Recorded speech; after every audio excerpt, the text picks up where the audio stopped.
ঘরে পটল আনা থাকলে আজই বানিয়ে ফেলুন এই দারুণ রেসিপিটি। একটা পদ দিয়েই এক থালা ভাত নিমেষেই উঠে আসবে।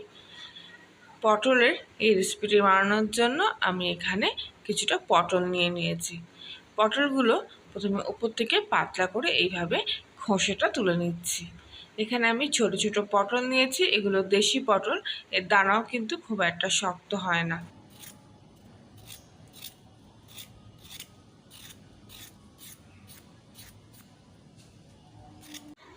প্রত্যেকটা পটলের গা থেকে এইভাবে আমি খোসাগুলো হালকা করে ছাড়িয়ে নিচ্ছি।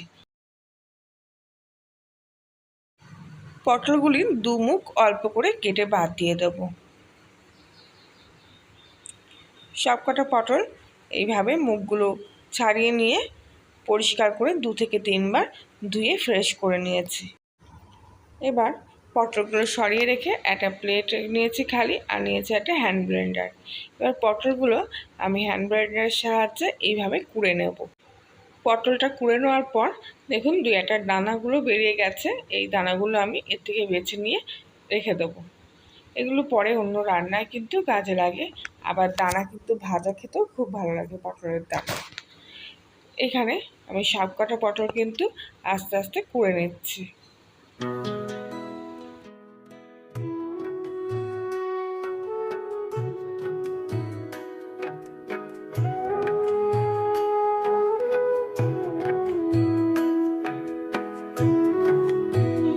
সবকটা পটল এইভাবে কুড়ে নিয়েছি, একদম ঝুড়ো ঝুড়ো হয়ে গেছে পটলগুলো।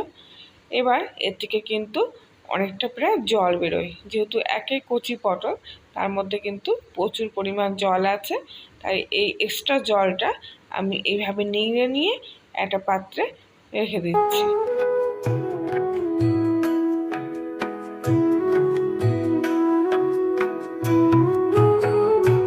এবার পটলের মধ্যে হাফ চামচি মতো হলুদ গুঁড়ো, আর দিয়ে দেবো হাফ চামচির একটু কম লঙ্কার গুঁড়ো, আর একটা কাঁচা লঙ্কা কাঁচি দিয়ে কুচি কুচি করে কেটে নিচ্ছি। অবশ্যই আপনারা হয় কাঁচা লঙ্কা নয় শুকনো লঙ্কার গুঁড়ো যে কোনো একটা দিতে পারেন ঝাল কম খেয়ে থাকলে। আর দিয়ে দেবো 2 চামচি মতো বেসন। আগে থেকে সেদ্ধ করে রাখা একটা আলু আমি এখানে নিয়ে রেখেছি, আলুটা এর মধ্যে মেখে দিয়ে দিলাম। আর দিয়ে দেবো সামান্য পরিমাণ মতো লবণ। সব কিছু এবার একসঙ্গে আমি ভালো করে মেখে নিচ্ছি। বেসন, আলু আর পটল কিন্তু খুব ভালো করে এক জায়গায় করে মিশিয়ে নিতে হবে।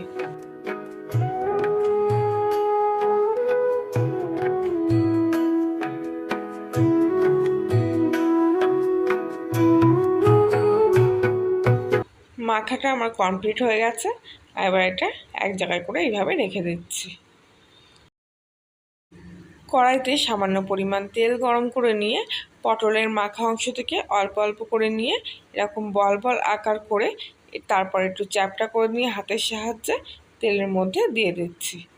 একটু চ্যাপটা চ্যাপটা বড়া বড়া আকৃতির হবে, তাই জন্য কিন্তু হাত দিয়ে এইভাবে একটু গোল করে এরকম চ্যাপটা শেপ দিয়ে নিচ্ছি। সব কটা বড়াই আমি একে একে এইভাবে দিয়ে দেবো। এই সময় গ্যাসের ফ্লেমটা লো টু মিডিয়ামে দিয়ে রাখলেই ভালো হয়, কেননা একেবারে হাইতে দিলে বড়াগুলো কিন্তু ওপর থেকে ভাজা হয়ে যাবে আর ভিতরটা কিন্তু কাঁচা থেকে যাবে। এক পিঠ ভাজা হয়ে গেলে এরকম দেখবেন ধারগুলো কিন্তু লালচে হয়ে আসবে, ঠিক তখনই বড়াগুলো উল্টো পিঠটা উল্টে দিচ্ছি। খুবই নরম থাকে এই অবস্থায়, তাই খুবই হালকা হাতে এইভাবে একটা একটা করে উল্টে দেবো।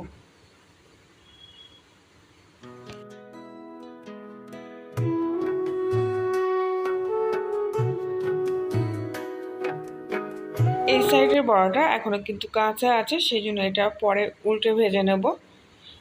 বাদ বাকি বড়াগুলো কিন্তু আমার দু পিঠই ভাজা হয়ে গেছে, আর যেগুলো এখনও একটু নরম আছে সেগুলো আবারও ভেজে নেব। সব বড়াগুলো আমি একে একে এইভাবে তুলে নিচ্ছি। এই বড়াগুলো এখনও একটু নরম আছে, তাই এপিট ওপিট করে কিছুক্ষণ ভেজে নেওয়ার পর এই বড়াগুলো একে একে তুলে নেব। এখনও যে বড়াগুলো বাকি ছিল সেগুলো ঠিক একইভাবে ভেজে নিচ্ছি।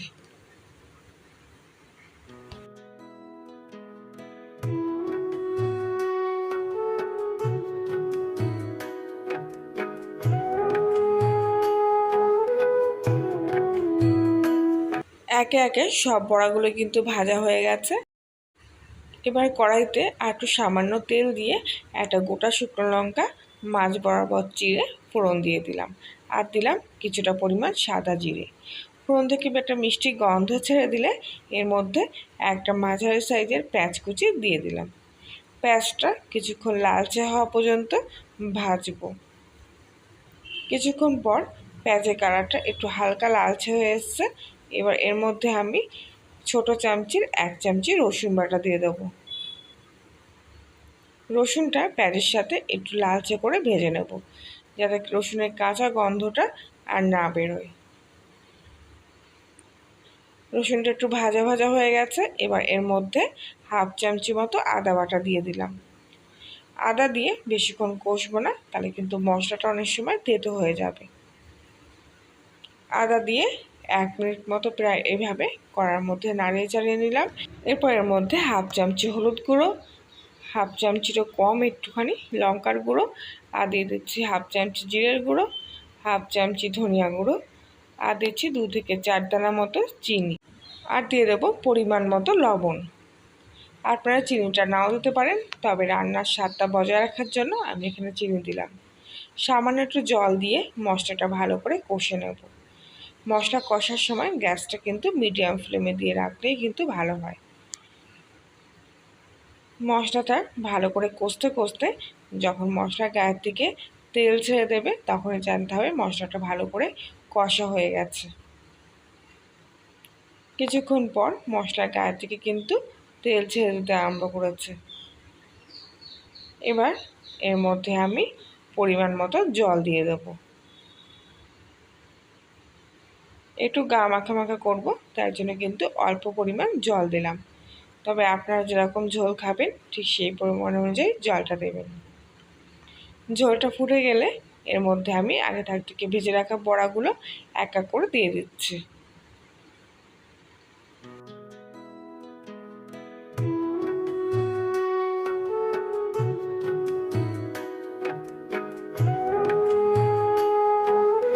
সব কটা বড়া ঝোলের মধ্যে দেওয়া হয়ে গেছে। এবার কিন্তু বেশি নাড়াচাড়া করব না, হালকা হাতে একটু ওপর নিচ করে দেবো। এরপর একটা গোটা কাঁচা লঙ্কা মাঝ বরাবর চিড়ে দিয়ে দিলাম। ঝোলটা একটু শুকিয়ে আসলে এর মধ্যে আমি 1/2 চামচি মতো গরম মশলা দিয়ে দিলাম। রান্না কিন্তু আমার একেবারে কমপ্লিট। এবার গ্যাসটা নিভিয়ে দেবো আর রান্নাটা কিছুক্ষণ জন্য রেস্টে রেখে দেবো। পটলের এই রেসিপিটি দেখতেও যেমন, খেতেও কিন্তু অসাধারণ। গরম ভাতের সঙ্গে দারুণ জমে যায়। তাহলে আজকের এই রেসিপিটি ভালো লাগলে লাইক করবেন, কমেন্ট করে জানাবেন। নতুন হলে সাবস্ক্রাইব করে পাশে থাকার জন্য অনুরোধ রইল। তাহলে আজকের মতো এখানেই, আবার দেখা হচ্ছে অন্য একদিন নতুন কোনো রেসিপির সাথে। আর ততক্ষণ সবাই ভালো থাকবেন, সুস্থ থাকবেন, সাবধানে থাকবেন। আর পারলে এই পটলের রেসিপিটি অবশ্যই একবার নিজেরা বাড়িতে ট্রাই করবেন।